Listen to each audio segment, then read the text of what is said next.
Hello zany people, this is DarkZany. Welcome to my channel where we apply analysis to everything. So this is the Assassin Adept, the leader of the Skaven warband, and if you look here, he cannot use any heavy armor, so already we understand that he is either going to be light or cloth.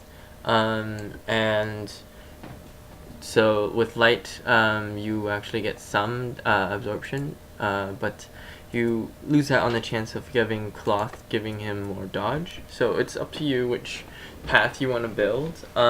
Personally, I think the biggest decision for the Assassin Adept, the leader, comes from how you want to build him, specifically his physical stats, because he's actually less of a physical fighter than a lot of the other heroes and characters out there. He actually gets like pretty much the least amount of physical points to spend by the maximum level. He only gets 12, and his base is pretty low on some of these stats. So I think the way the developers or the designers of the game created him, there is a choice between being able to go up to 9 strength or going up to 15 agility, and you really have to choose between the two. The reason why you would want to go to 9 strength is because of the skills that 9th strength gives you, which is Daredevil. I would say Daredevil is clearly a very, very strong and solid choice on your leader unit because of the fact that he can go up very quickly, very high on the agility tree and get a whole bunch of dodge and avoid stuff.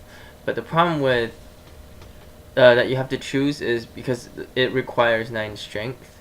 And if you get 9 strength on him, you can't go up to 15 agility, which would give you level 2 master, or the mastery on some of these abilities, such as avoid, which would have given you a lot more dodge chance. But if you go for that much dodge chance with 15 agility, you can't go 9 strength because you'll have only enough points to go 15 agility and 8 strength. I was testing a lot and trying out the different builds.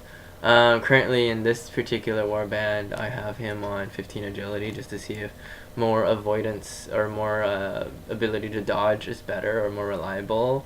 So far I haven't really come to a very, I haven't really come to a conclusion which is better. I think both choices are extremely valid. And they both have their own drawbacks and advantages. I think with having 15 agility, it gives you also enough melee resist from both weapon skill and agility combined, because they both give you melee resist, that your leader just suddenly becomes this dodge tank. Like, you really don't even need to have a dodge stance or parry stance on once you have 15 agility and 15 weapon skill. Like, if I stick him in the middle of a fight, most people hitting him will just miss him. Like 30% melee resist is just amazing. It lowers the enemy's hit chance by 30%. That's what it does. It's not 30% chance to dodge. It's actually just lowering their hit chance by 30%. So it's incredible. And if you've seen my recent video on my Verminkin, my Verminkin actually has 41%, so it's ridiculously hard to hit him as well from melee. But I already covered him, so there we go. Here's the Assassin Adept. Now, personally, I have 2 builds that I like to share with you on the Assassin Adept that I think are extremely useful. The first one is, I think, the more universally useful one because he is obviously your leader and you don't want him to die, and he has abilities that are exclusive to leaders, as in, like, none of the other units in this game can learn some of the abilities that he can learn, and I want to showcase them. Obviously other warbands can use these as well, as on their leader, but I think with specifically the Assassin Adept, he can use it extremely well because of what he is built in with. So let's take a look first at what the Assassin Adept comes with in the beginning that not everybody else can have. The first thing to note is he can equip with Weeping Blades. Actually, currently I don't have him equipped with one, and that's because I have a blue or a rare halberd. It does way more damage when it's rare than, you know, like a blue weapon does more than a normal white, like gray weapon, and then a purple does more damage than blue. So that's the only reason why I have a halberd on him right now. But if I had the gold to buy the blue Weeping Blades, I would definitely put the Weeping Blades on, because sure, it does, like, you know, a little bit less damage than the halberd, but it puts a dot and it puts more damage on, and it does damage when the enemy's turn starts. It ticks off and it does that much damage to them. So basically, Assassin Adepts have the, like, right off the bat, they have Weeping Blades, which deals a lot more damage than just your regular two-handed weapon. So already they have a huge weapon, or they have a huge damage advantage. And then the next thing that I want to note is that they start off with the skill called Defense Breach. So the Assassin Adept's Defense Breach lets you bypass 10% of the target's dodge and parry. So innately, this already helps you against enemies that are hard to hit or they have dodge or parry stance. This is extremely useful.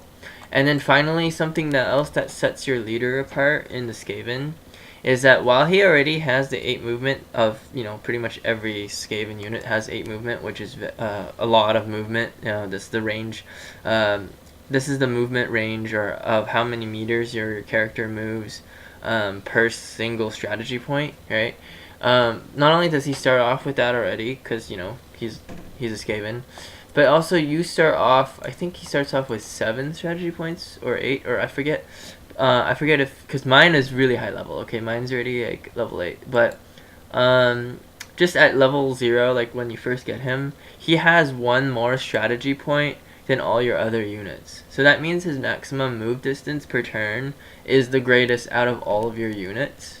So that uniquely gives him the advantage when it comes to getting across the map. And if you want to turn that advantage into a specific role, I would say that your leader is your flag capturer, okay? Because sometimes missions have the objective of going to the enemy base and capturing their relic, which I call flag, because kind of like capture the flag.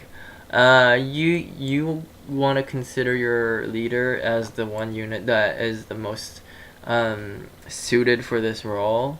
The Night Runner does have a good passive that lets it run across the map very quickly and, you know, speed up his movement to 11 per movement, and I'll cover more on that in detail once I make the Night Runner video. But the Night Runner doesn't have the sheer amount of strategy points that your leader has, like, you know, and it takes a setup. Like your Night Runner has to jump off a building to actually get that extra movement distance. But your leader is the one that consistently every single turn gets more strategy points than any other unit in your build, in your team. So he is by far the best at going over to the enemy base to capture. But if you're gonna do it that way, then I actually do recommend the 9 strength build, because if you're gonna send him on solo missions, he needs to be the duelist, the solo assassin that can kill any enemy unit that's on his own 1v1, because of you just having that much more damage and being able to use Daredevil, which I will talk about in a moment. If you don't send him on those solo missions or use his movement as an advantage to go grab their flag, and you want to use him in the middle of your team, he does have those unique skills that I'm about to cover. So first build that I'm going to cover on your the leader Assassin Adept is the build where he sticks in the middle of your the middle of your army and helps out your team. Okay, so as you can see, the first thing that I got was knowledge tactics instead of avoid. and there is a reason for this, and it's mostly financial. When you get Avoid, which is something that you definitely want to consider getting on this guy, it increases your dodge chance by 10%, which is obviously a lot more than the 5% that Knowledge Tactics gives you. But Knowledge Tactics level 1 only costs like 95 gold, or 100 gold if you have no veteran skills, and then if you have invested points into making skill training a lot easier. Level 1 of that will give you 95 gold for this, and then 90 gold if you had level 2 mastery on your forget what it was called, but it's the veteran skill that gives you a discount for learning skills. Whereas if you were to invest, say, in the beginning in Avoid, level 1 of Avoid is already 285 for me. Well, that's because I have only level 1 on the veteran skill, but Avoid would have been 300 gold, just base value, to get level 1 of. So it's a lot more expensive, and also it requires 9 agility, I believe, so it's a little bit harder to get, whereas Knowledge Tactics requires 9 intelligence, which is a lot easier to get right off the bat. And it's cheaper, so that gives you 5% dodge and 5% parry, which is not something that you want to overlook, because actually the Assassin Adept can do both dodge and parry. His parry chance does get up pretty high, because I recommend getting weapon skills and going up weapon skills first, because there's a lot of interesting skills for weapon skill, but it also gives you more melee resist, and you really want the melee resist. So melee resist from weapon skill and agility, right? So there's that. So that's why I start off with Knowledge Tactics. And then the next ability that I get is Sidestep. It gives you one more dodge attempt, and it really helps, because if you're fighting 1v1 against anything, they pretty much can't hit you with the 2 dodge attempts. If they're using a single-handed weapon, they can swing 3 times at you, and they'll miss the first 2 times, and then the 3rd time you will still have your melee resistance to help you against the 3rd attack. So it's very decent. And later on, you have the option, if you're going this build with the leader not going off on his own and 15 agility, you have the option to go with 3 dodge attempts at Sidestep level 2, the mastery version of it. But obviously, because Sidestep level 3 or level 2, the mastery is extremely expensive to get. The next skill I get is Weak Spot. This is, I think, kind of optional. If you want to get it, definitely get it. The reason why I got it is because it stacks with defensive breach. So what that means is, if I get this thing to level 2, he will have dodge and parry bypass of 10% from this, and dodge and parry bypass with his own defensive breach, so that his uniqueness in my entire army is that he can bypass 20% of the enemy's dodge and parry, and that is huge, considering you can also give him weapons that do that as well. If you give him like a spear, and then you have that, you're just negating the enemy's dodge and parry, which is quite tremendous. So yeah, that's why I gave him a little bit of that. But the actual core build for this character starts after you have the defensive skills to keep him alive. Because once you have because early on you really want on all your Skaven units, especially your heroes and your leader, to have some way to mitigate damage and survive, because they're so squishy. They have like they have the lowest health pool out of any warband, right? But once you have that, then you can really set up and go for the aggressive moves that'll put them way ahead in a fight. And the reason why I think the leader has that the best skills out of every Skaven is the fact that he can buff his entire team. And I want to highlight this particular skill. I was trying to look for it actually when I was doing my video on the Rat Ogre. I was thinking maybe I can put this on the Rat Ogre, but it turns out the leader is the only thing that can use this skill, and I would absolutely get it on him if you're not sending him off to go capture the flag, and it just depends on what how you want to build them. In fact, if your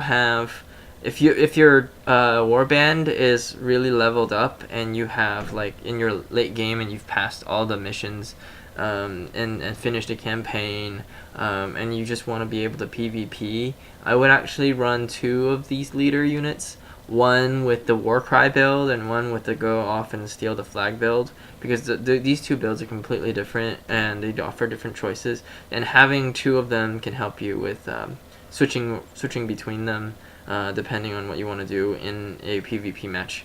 But the Warcry, it's just so tremendously useful because it upgrades for that one turn. It gives your team way more damage, and if you think about it, it's damage for the whole team within 5-meter radius. It's not just on himself, okay? It's like a free frenzy for your entire team that doesn't require the backlash of having frenzy and not being able to use any of your other actives. Like, you can still use your other actives. So Warcry is definitely one of the most powerful abilities that a leader can use. And then also I would use with this build Intimidate, because because of the fact that you're going for Warcry level 2, you're going to have you're gonna want to go 15 leadership, and because you're trying to get to 15 leadership, you might as well get another skill from here that also uses leadership. And Intimidate is just an awesome skill, because when you have Intimidate on your leader, and if it comes off, you will force the enemy to flee from you, and if you force them to flee, anyone engaged to that unit will get hit for free, right? You get a free attack. Well, here's the thing, right? Like, if you have just 2 units next to an enemy and you do Intimidate and you pull it off, Warcry also benefits it also benefits Warcry, right? So say you have 1 unit that you Warcried on, and your unit already spend that turn hitting the enemy 2 or 3 times, and then you go in and you hit them 2 or 3 times after you've Warcried, and then you Intimidate at the end of all of that, so that you force the enemy to run away. So then both you and your ally unit gets a hit for another time. So you're really turning a 2-man attack, 2-character gank group into a 3-man for that one turn, because of just the 2 extra attacks that you get in from having just 2 characters on one guy, right? So that makes it so that it's like you're effectively turning your group of 2 characters into 3 with Intimidate for that one round, and effectively you've upgraded your damage for that entire round by 20%, and it's no laughing matter because of just how many attacks you're getting in with Intimidate. Finally, sometimes units are hard to hit, so Insult and Kidney Strike. I actually include Insult and Kidney Strike on a lot of units. There are options that are good on your Henchman Warp Guard. They're also good on your Henchman Verminkin. But because you're grouping up with them, just having the option to, like, whichever character uses it, it doesn't matter which one, but it's just a very good option to have. Once you have these moves, especially the Warcry and Threaten on this character, I would go back and finish it off with Swarm, because it gives you more hit chance. You're already getting Weak Spot, which lets you hit better. Swarm lets you, like, okay, your passive Defense Breach and Weak Spot lets you go through their dodge and parry, and then you're already lowering their melee resist a bit with, Insult and Kidney Strike. So when you get Swarm, it just makes it so it's that much easier for you to hit, and guaranteeing your hits with your leader is very, very good because it combos off with threaten. It combos off of intimidate, because when you intimidate and they flee, you're guaranteeing that your free chance to attack will land and guarantee that damage. So Swarm on the leader when you're building it this way, or building him this way, is definitely good. And because you're going 15 agility on this build, you can definitely go back and get Avoid finally, and get the Avoid all the way up to level 50, the mastery, and from 15 agility. So the finalized build is a maxed out Avoid, level 1 knowledge tactics, because your intelligence can't actually get to well, actually you can actually go up to level 2 knowledge tactics if you want, but actually the way I built him for my final build, I don't have enough points to do it. I actually spent points towards Swarm level 1, and most of the other points I've spent towards getting level 2 Warcry and getting level 2 Intimidate, and then Insult, Kidney Strike, just level 1. You don't really need those at level 2. And just lots of utility, lots of ability to just hit the enemy and lowering their melee resist, avoid going through their parry and dodge, and just guaranteeing hit after hit after hit, because it's really good if you hit them, obviously, because your Weeping Blades do more poison damage every time you hit. And then you're just demolishing things with this build. The other build that I mentioned, which was the Flag Capturer build, actually starts off similarly, but it branches off and does something completely different. So once you build it to around about this sort of these 3 skills or something like that, I would actually get Knowledge Mordheim, because Knowledge Mordheim gets you your movement range increased by 1 meter. This is huge if you're going to go across the map and capture their flag. You don't have enough intelligence to go, like, your max intelligence right here is only 13, so you won't actually get level 2 of this and master it, but that's fine. Like, you start off with 8 movement points, okay, or 8 movement range. If you give it 1 more, you're moving 9 meters every turn, every step, and you get more steps. You get more strategy points. You can, like, 8 times 9 is 56 meters. Okay, you can move 56 meters. I think it's 56, right? Anyways, you can move like a lot more distance with Knowledge Mordheim. It lets you move further, and it's just really great because it stacks every single time you every single strategy point gets you 9 movement, right? And then I would also get the abilities for Swift Counter. This is a weird, it doesn't seem like something that you want to get. It doesn't sound like you want to get it, but you trust me, this is going to turn your character from just somebody that can go off on their own and does something and grab a flag, to a solo duelist that can take out somebody, whoever is sent from the enemy team to try to kill your leader 1v1. And the idea is that it combos really well with Daredevil.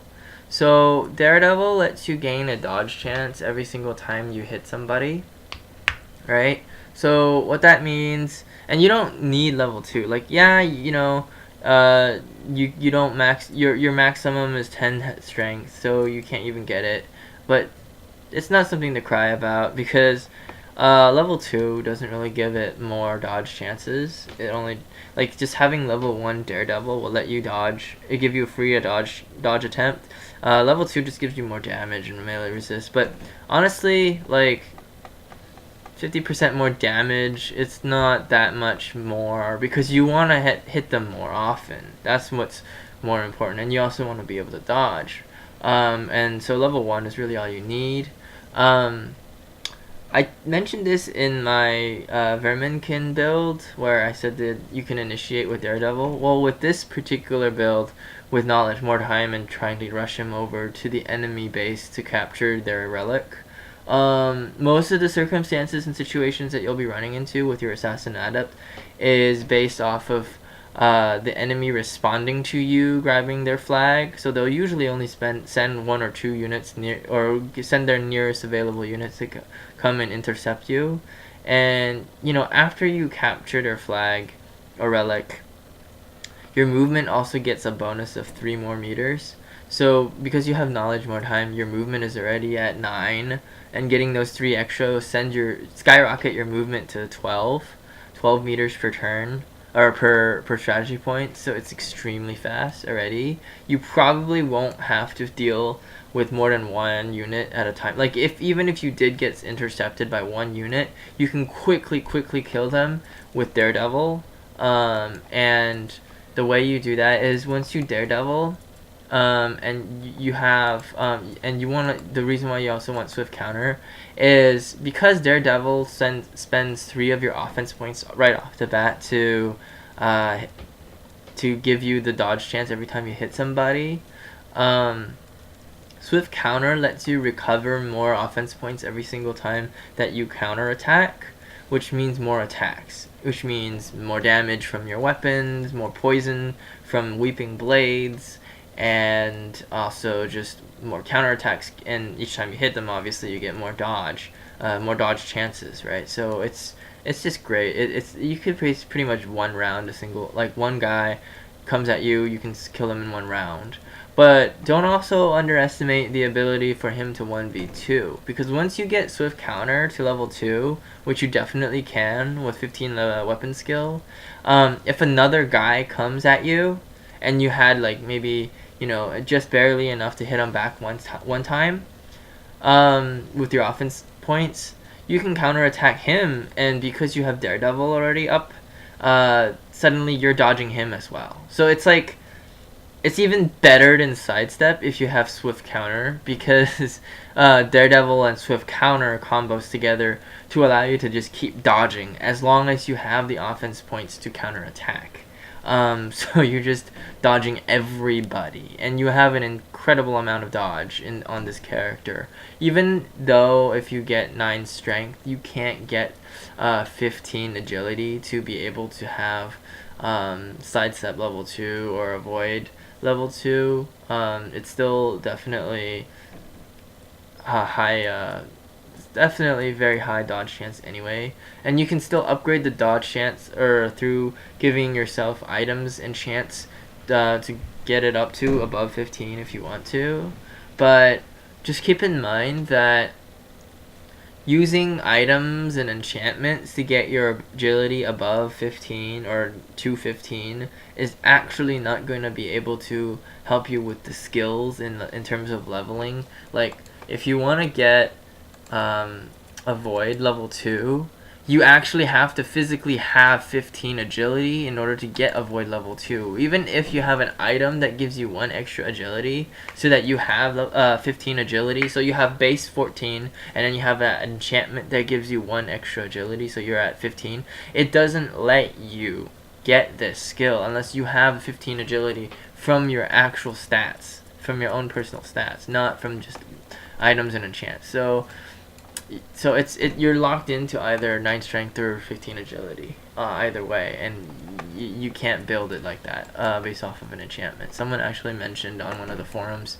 whether or not I should include enchantments in all my builds, and I'm like, that's totally irrelevant, because even if you have enchantments, it doesn't change your character build. It doesn't affect your skills. Anyways, so yeah, once you have Daredevil and you have Swift Counter, where is it? Oh yeah, it's in passive skills. once you have Swift Counter and Daredevil, you can single-handedly take on like a small army, as long as you have offensive points. And Swift Counter lets you keep recovering offensive points every time you perform a counter attack. It's just great. It's a definitely amazing combo. And then another thing to keep in mind is another skill active that you want to do is Prowl. And here's the reason why, right? Like, after you capture the flag, you may want to prowl your leader along the way somewhere near your allies, whoever is that's like sort of in trouble. Like, you're obviously still trying to run your assassin adept back to base to, you know, deposit your flag in your own wagon, because a lot of times those missions require you to put the enemy flag in your own wagon. It doesn't count if you just steal it. You have to put it in your own wagon, so you have to run all the way back, right? But along the way, if there's no enemy units trying to run at you, and you get those free dodges, right? You don't have to actually go and, like, your dodge stance is free when you do that. But along the way, you can sort of help your team by being a roadblock, and it's a weird little idea to do. But like, say there's an alleyway where your friendly unit is engaging an enemy unit, right? And you know that the enemy will send someone to flank them or to surround your unit.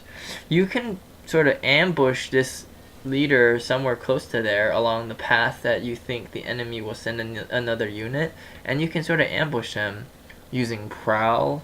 But first, you know, before you Prowl, always get Daredevil up first. Daredevil and then Prowl. And what makes this a very effective combo is once you Daredevil, every single time you hit somebody, you get another dodge chance, right?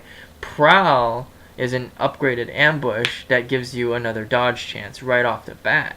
So once you Prowl someone, you know, say they're on their way to you know, try to surround or flank your ally nearby, and you know, they get ambushed by you with Prowl, their first counter attack against you is going to have to go through your dodge attempt, right? And because Daredevil will let you counter attack, because you get a counter attack, you can hit him again and trigger Daredevil so that you can actually get a second dodge attempt, so that his second counter attack will also be dodged. And at this point, your swift counter might trigger, right? You can trigger your swift counter from counter attacking him the first time. You might get another extra point, so you might actually be able to counter attack him a second time, which means that what you have your ambush, which is the first hit, then you have a counter attack, which will trigger your another dodge chance from, you know, from Daredevil, right? And then you might have swift counter, so you'll have ability to hit him again a third time from swift counter, and that'll give you another dodge chance, right? Like and then if you got lucky with both of your swift counter attacks from swift counter, you might even have enough offense chance to counter attack a fourth time. But what that means is, you know, the next enemy that tries to engage you and hit you, like if say the enemy sent another unit to try to flank your assassin adept and hit him, then, you know, if they hit or miss or whatever, doesn't matter, you can get another counter attack, and then because you already have Daredevil, you get another dodge chance. It just keeps triggering, right? So Prowl is another option for is another skill that I would get. It doesn't necessarily get that much better if you level this up to level 2.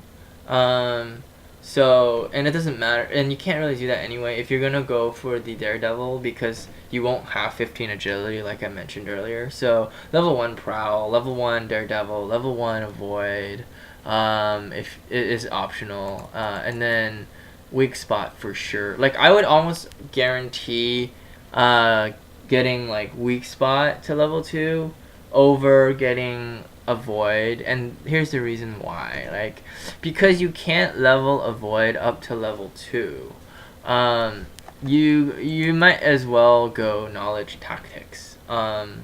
And you know, you can't level up level 2 of knowledge tactics either, right? But it's, well, actually no, you can level up the knowledge tactics to level 2 and get dodge 15, right? So that's actually a lot better than getting a void level 2, because you can't get level 2 avoid on this build, since you're not gonna have 15 agility. You'll have 9 strength and 14 agility maximum. So knowledge tactics is gonna be better than avoid. But not only that, your daredevil only gives you an extra dodge chance if you hit somebody.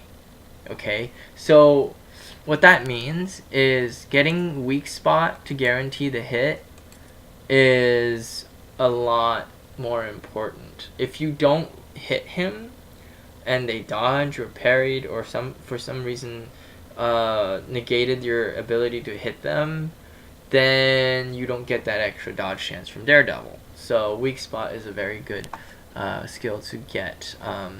And because Daredevil can be used both offensively and defensively, as in you can come off of your parry, you can come off of it with a prowl and ambush someone, so that would be like sort of more defensively, or you can go offensively.